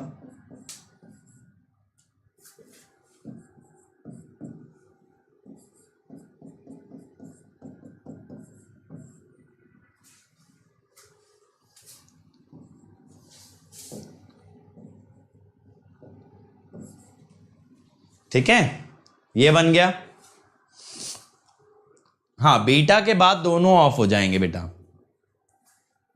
1 प्लस कॉस अल्फा होगा, साइन का इंटीग्रेशन माइनस कॉस, सौरभ फिर से माइनस की वजह से लोअर लिमिट डाली तो कॉस अल्फा, और अपर लिमिट डाली तो माइनस माइनस प्लस 1, तो 1 प्लस कॉस अल्फा। अब मेरे भाई यार लिमिट तो डाल के ट्राई कर ही सकते हो, अब ऐसा तो मत करना कि लिमिट भी ना डाल पाओ। ठीक है, चलो अब इससे पहले मैं आपको क्वेश्चंस पे लेके चलूं, एक और मैं आपको करा देता हूं।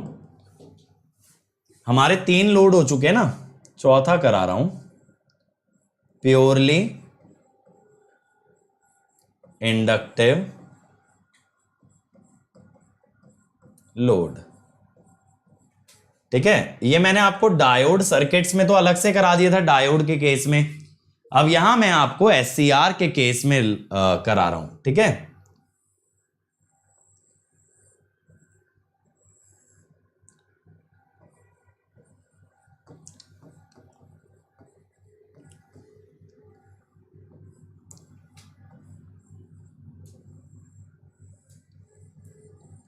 और बच्चों अगर इंटीग्रेशन में दिक्कत आ रही है साइन कॉस के, तो विशाल सर ने इसी चैनल पे कैलकुलस करा रखा है, एक बार इंटीग्रेशन बेसिक से पढ़िए।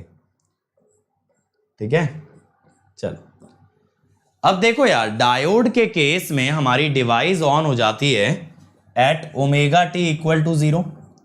डिवाइस अपनी ऑन हो जाती है। ठीक है, डिवाइस अपनी ऑन हो जाती है, लेकिन एससीआर के केस में 0 पे ऑन नहीं होगी, बल्कि कहां पे ऑन होगी? अल्फा पे। तो मैं क्या बोलता हूं, in case of diode, in case of diode, device turns on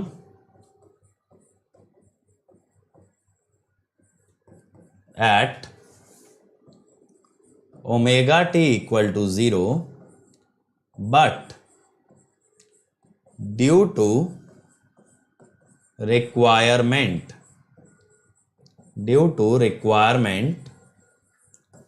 of firing pulse,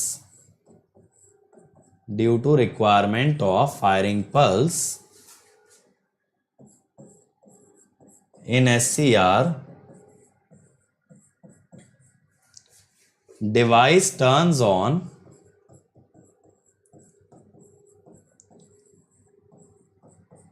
at omega t equal to alpha.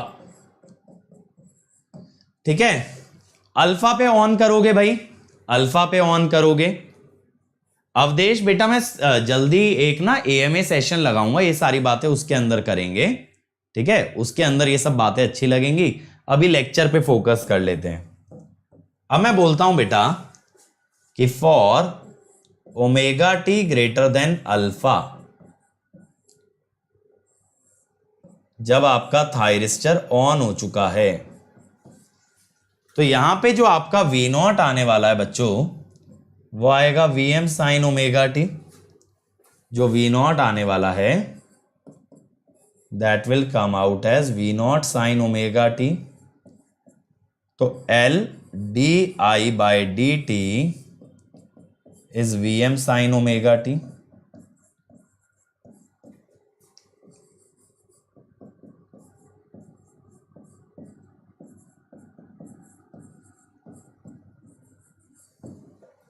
ठीक है ना?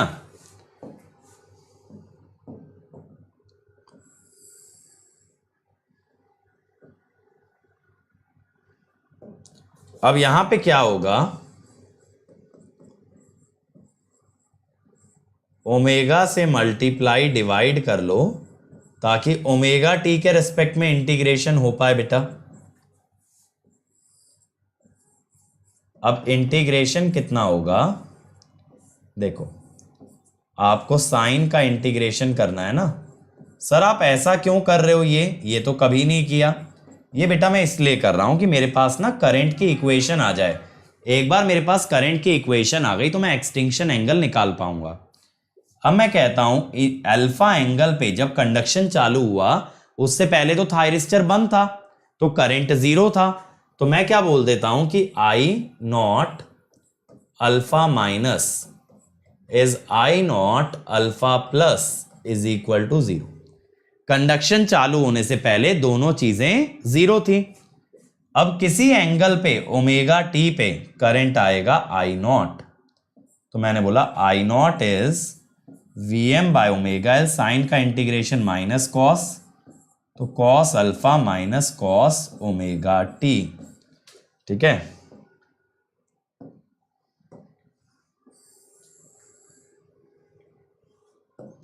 ये हो गया। अब बेटा मैं ये कहता हूं कि चलो ठीक है, अल्फा पे तो कंडक्शन चालू हुआ, लेकिन at omega T equal to beta current will become zero. तो जीरो बनेगा अगर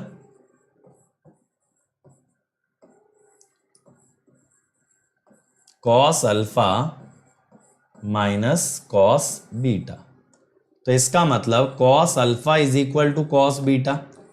अब आप लोग बोलोगे sir beta equal to alpha, लेकिन ऐसा मत बोलना कि बीटा इक्वल टू अल्फा। क्यों? अगर आपको यहां से ऐसा लग रहा है ये रॉन्ग है, क्यों रॉन्ग है? इसका मतलब ये हुआ कि conduction stops as soon as it starts. भाई बीटा वो है जहां पे कंडक्शन रुकती है, अल्फा वो है जहां से कंडक्शन चालू होती है। अगर चालू होते ही रुक गई तो कोई मतलब ही नहीं हुआ ना, फिर तो कंडक्शन ही नहीं हुआ, फिर तो कंडक्शन ही नहीं हुआ। ठीक है, इसीलिए हम क्या कहते हैं, एक और सॉल्यूशन है beta equal to 2 pi minus alpha. ये करेक्ट है, क्योंकि कॉस थीटा और कॉस 2 पाई माइनस थीटा बराबर होते हैं। कॉस थीटा और कॉस 2 पाई माइनस थीटा बराबर होते हैं, इसीलिए बीटा हो गया 2 पाई माइनस अल्फा।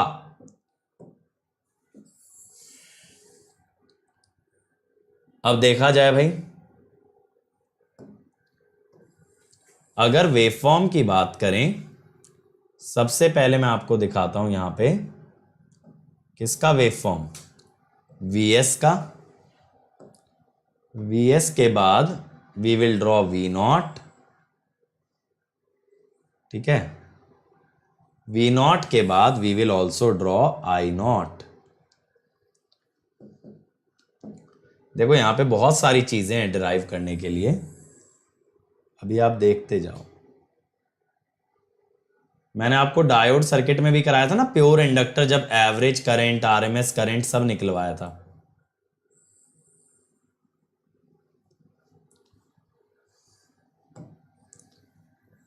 देखो ये आ गया आपका मैक्सिमम एम्पलीट्यूड इसका, और ये नीचे की तरफ एम्पलीट्यूड आ गया, फिर इसका आ गया टॉप, फिर ऐसे ही इतना ही नीचे ले लो। ठीक है, ये हो गया ना। अब देखो यार, ये हो गया Vs, ये हो गया V नॉट, और ये हो जाएगा I नॉट।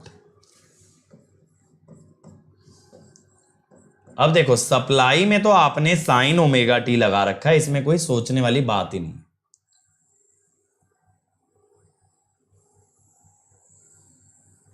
ये बन गई हमारी सप्लाई वोल्टेज।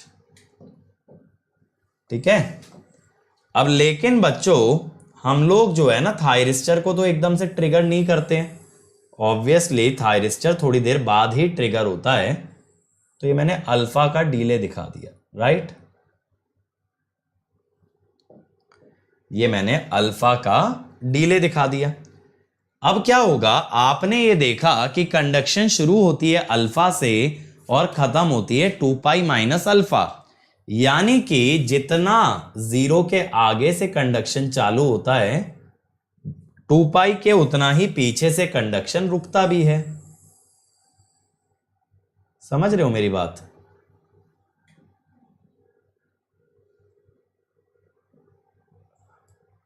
अगर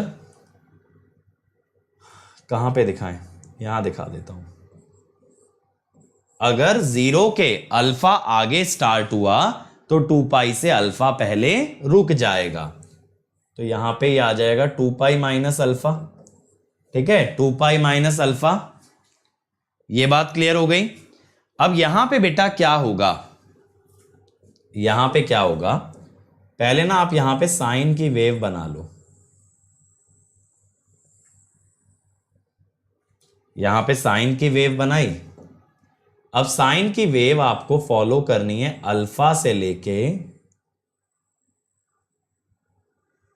कहां तक, 2 पाई माइनस अल्फा तक। ठीक है, ये V नॉट है ना, ये आ गया जी। अब बेटा दूसरी बात को समझना कि एक्चुअली V नॉट होता है L di/dt। तो यानी अगर मैं ये कहूं कि V नॉट पॉजिटिव है तो di/dt पॉजिटिव आएगा, तो करंट बढ़ेगा। अगर मैं कहूं V नॉट नेगेटिव है तो di/dt नेगेटिव आएगा और करंट गिरेगा। तो यानी कि जो आपका आउटपुट करंट है, जो आपका आउटपुट करंट है वो बढ़ेगा जब तक वोल्टेज पॉजिटिव है। कहां तक बढ़ेगा, पाई तक। ठीक है, फिर घटेगा जब वोल्टेज नेगेटिव है।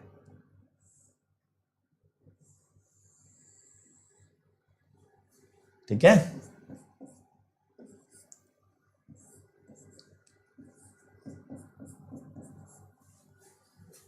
ये क्लियर हो गया, ये क्लियर हो गया भाई आपका। अब यहां पे एक बहुत ही अच्छा कॉन्सेप्ट सीखने वाला है। क्या कॉन्सेप्ट सीखने वाला है बेटा, सीखने वाला ये कॉन्सेप्ट है कि फॉर एवरेज और डीसी इंडक्टर इज शॉर्ट। इसका मतलब ये हुआ कि इंडक्टर का जो एवरेज वोल्टेज है वो 0 आना चाहिए। अगर एवरेज में इंडक्टर शॉर्ट है तो इंडक्टर का एवरेज वोल्टेज 0 आना चाहिए। अब सर जी एवरेज कैसे निकालते हैं, एवरेज के लिए टाइम पीरियड से डिवाइड करके इंटीग्रेशन किया जाता है ओवर अ टाइम पीरियड। तो अगर ये 0 आएगा इसका मतलब ये इंटीग्रेशन मस्ट बी 0। ये चीज बहुत इंपॉर्टेंट है जो कि आपकी चॉपर्स में भी मदद करती है, ये चॉपर्स के अंदर भी आपकी मदद करती है। This is called as your volt second balance. क्या कहलाता है, volt second balance.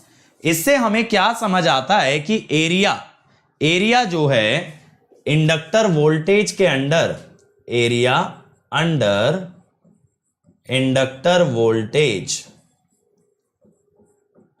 Inductor voltage must be 0।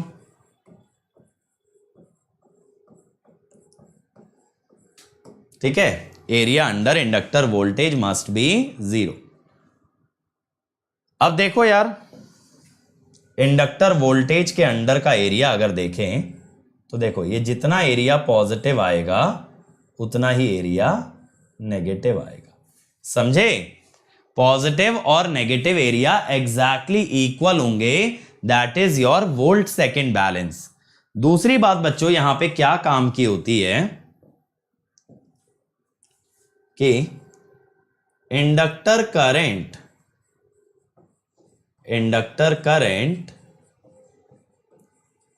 Is maximum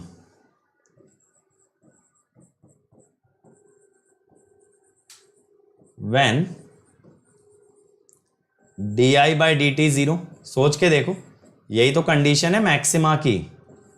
अब इंडक्टर की वोल्टेज L di/dt यानी वो भी 0, दैट इज एट पाई। क्योंकि वोल्टेज तो सप्लाई वोल्टेज के बराबर ही है ना यार। आउटपुट की जो वोल्टेज है बेटा वो तो सप्लाई जैसी है। सप्लाई वाली वोल्टेज कहां पे 0 होती है, यहां पे पाई पे। तो पाई पे di/dt will be 0, di/dt will be 0। वही चीज मैंने आपको यहां पे बोली। तो हमेशा ध्यान रखना, इंडक्टर करंट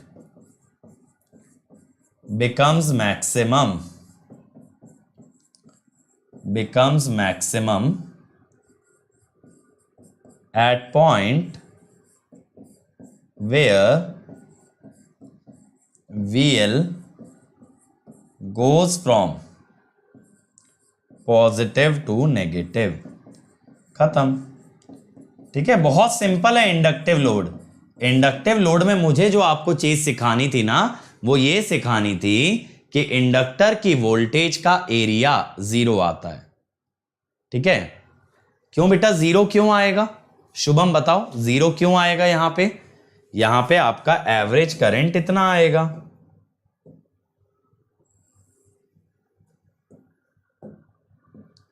यहां पे आपका ये एवरेज करंट आएगा, ये निकालना पड़ेगा इंटीग्रेट करके।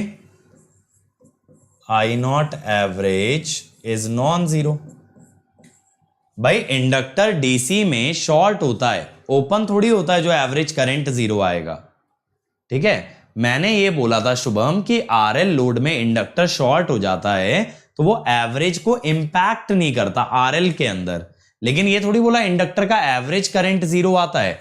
मैंने ये बोला था कि आपका इंडक्टर का एवरेज वोल्टेज 0 आएगा, इंडक्टर शॉर्ट सर्किट हो जाएगा। ठीक है, इंडक्टर विल शॉर्ट सर्किट। ये बात क्लियर हो गई बेटा? यहां आर भी तो 0 है Shubham, V not average by R करोगे, चलो मान लिया, तो वी नॉट एवरेज 0 आया, आर भी 0 आया, तो 0 बाय 0 तो फाइनाइट आ सकता है। 0 बाय 0 0 क्यों होगा?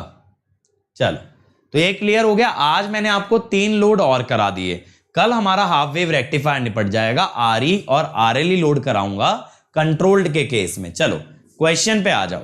इन a single phase half wave circuit with RL load and a freewheeling diode, the extinction angle is more than pi. For a firing angle alpha, SCR and the freewheeling diode would conduct for।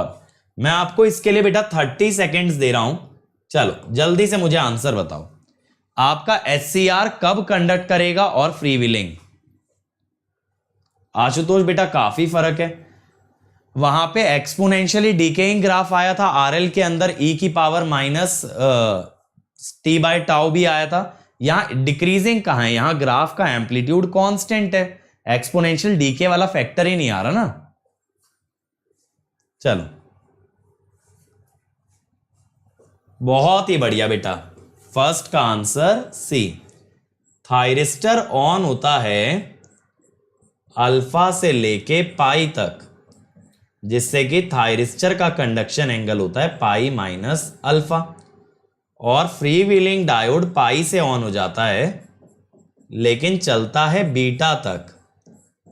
ये अभी मैंने आपको पढ़ाया ना, तो gamma free wheeling is beta minus pi. ठीक है, बहुत ही सही। अगला सवाल भाई, a single phase 2 pulse converter, ये फुल वेव का आ गया।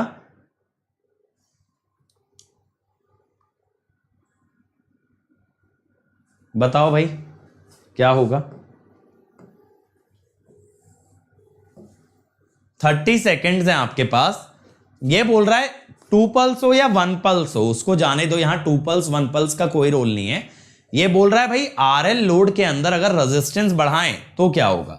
रिपल का क्या होगा अगर आरएल लोड के अंदर हम रेजिस्टेंस बढ़ाएं?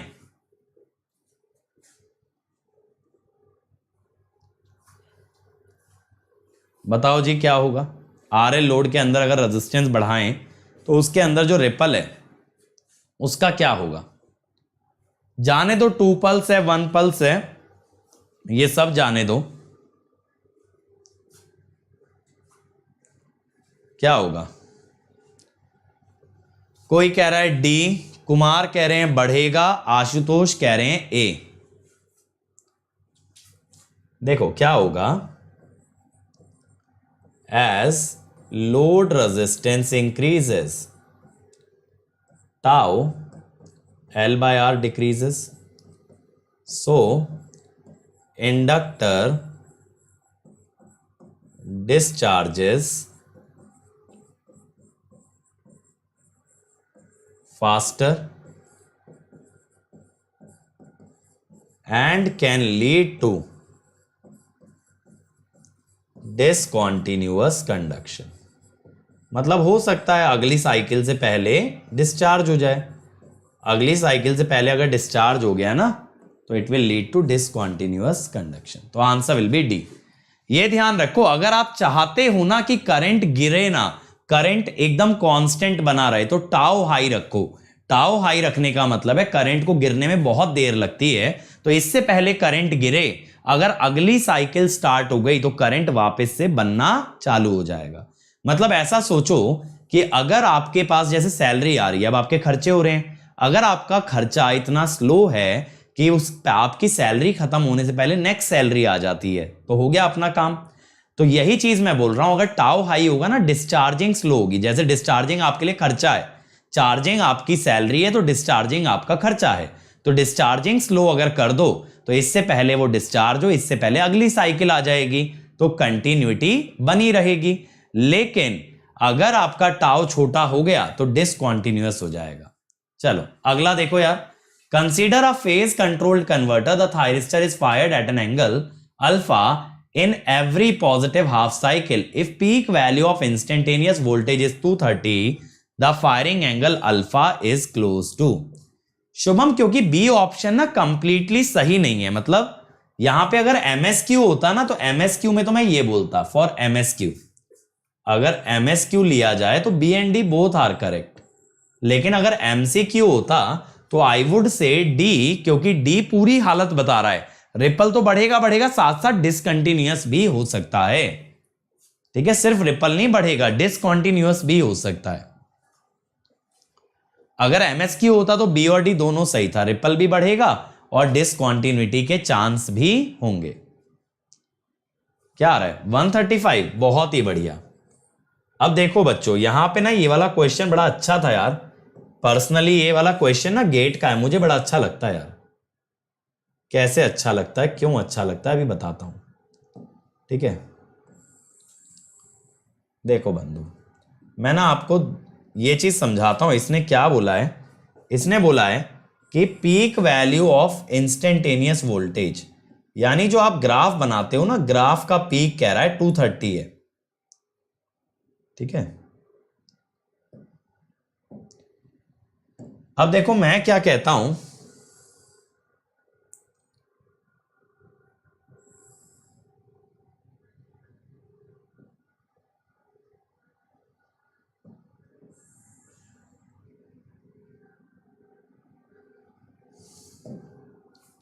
मैं ना यहां पे डार्क में ड्रॉ कर लेता हूं साइन का ग्राफ।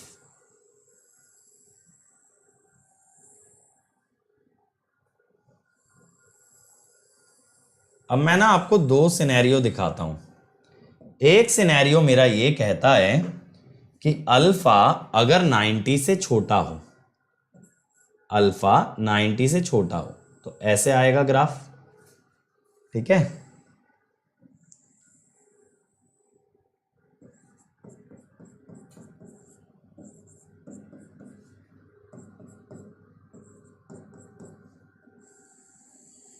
ये आएगा ना। तो बेटा यहां पे इंस्टेंटेनियस पीक वैल्यू कितनी आई, ये आई Vm। ये वाला केस हो गया alpha less than 90 degree. Alpha greater than 90 के बाद अगर चालू करोगे, पाई के आगे तो जा ही नहीं सकता आर लोड में, करेक्ट। पाई के आगे तो जा ही नहीं सकता आर लोड के अंदर। तो ये हुआ। अब यहां पे मेरे बच्चों, यहां पे पीक कितना आएगा, यहां पे आपका पीक आएगा अल्फा वाली वैल्यू, क्योंकि कंटिन्यूअसली डिक्रीजिंग ग्राफ है ना, तो शुरुआत वाली वैल्यू ही पीक है।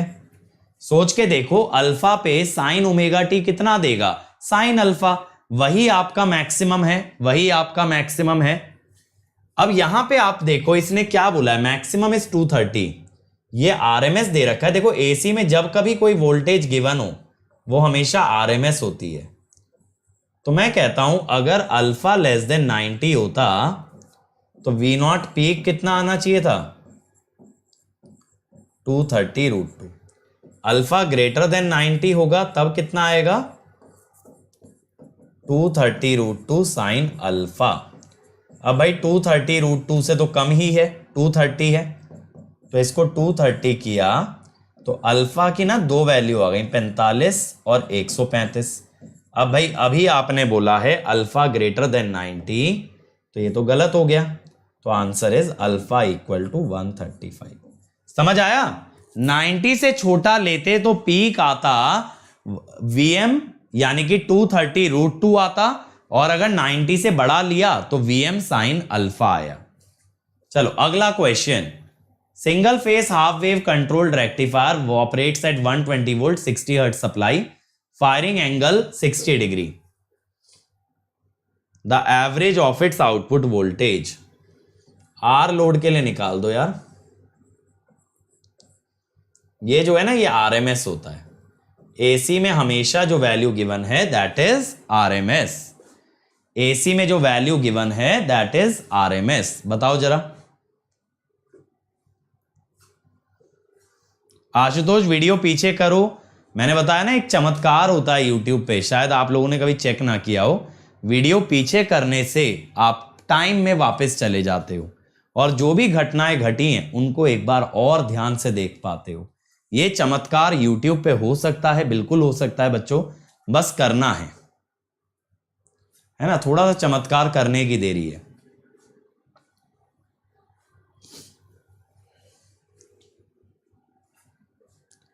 चलो भाई जल्दी से बताओ क्या आएगा आंसर। लोड तो मैंने दे ही दिया ना, आर लोड है शुभम। सी आ रहा है? देखो आर लोड के बारे में मैं क्या जानता हूं, मैं ये जानता हूं conduction does not go above pi, conduction pi के ऊपर नहीं जाता, ठीक है। तो वी नॉट एवरेज, फॉर्मूला मत रटो, अल्फा से पाई। अभी इजी लगेंगे बेटा फॉर्मूले क्योंकि कॉन्सेप्ट फ्रेश है, बट यही सोचो क्या ये फॉर्मूले 6 महीने बाद भी टिकेंगे? आपको तैयारी ऐसी करनी है जो एग्जाम तक चले। अब Vm होगा 120√2 बाय 2 पाई 1 प्लस कॉस 60, ये हुआ 3/2, 3/2 से बना 4, 30, 90, 90√2 बाय पाई, तो आंसर इज सी। आपकी ना कैलकुलेशन तेज होनी चाहिए, तब आप ये सारी चीजें मैन्युअली कर सकते हो, ठीक है। तो आज के लिए बच्चों इतना ही। अब देखो अगर आपको मेरी स्पेशल क्लासेस देखनी है तो इस लिंक पे प्रेजेंट रहती है, जरूर देखना स्पेशल क्लासेस। यहां पे अपकमिंग में आपको मिलेंगी जो आगे आने वाली स्पेशल क्लासेस हैं, दैट यू कैन वॉच। इसके अलावा बच्चों 4 जुलाई को कॉम्बैट होने वाला है, तो उसमें एनरोल कर लेना, कोड आप लगा देना अंकित ESE, ताकि मैं ट्रैक कर पाऊं आप लोगों ने कैसा परफॉर्म किया, और अगर अच्छा करोगे तो from here you can even win 100% scholarship, ठीक है। और बच्चों ये लेटेस्ट बैच स्टार्ट हुआ है सिद्धार्थ सर का, कल ही से सुबह 2022 गेट के लिए नेटवर्क एनालिसिस सुबह 7 बजे चल रहा है, तो बेसिक से करना है तो इस बैच को ज्वाइन कर लो, ठीक है।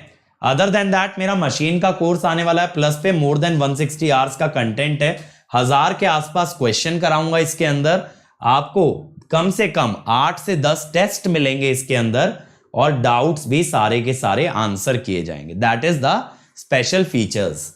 और बेटा प्राइजेस अभी के लिए रोक दिए गए हैं, लेकिन बहुत ही जल्द बढ़ जाएंगे, तो अगर ज्वाइन करना है तो अभी आपको 2200 रुपीज सेव हो जाएंगे 1 ईयर में, और 3200 की सेविंग आ जाएगी 2 ईयर में।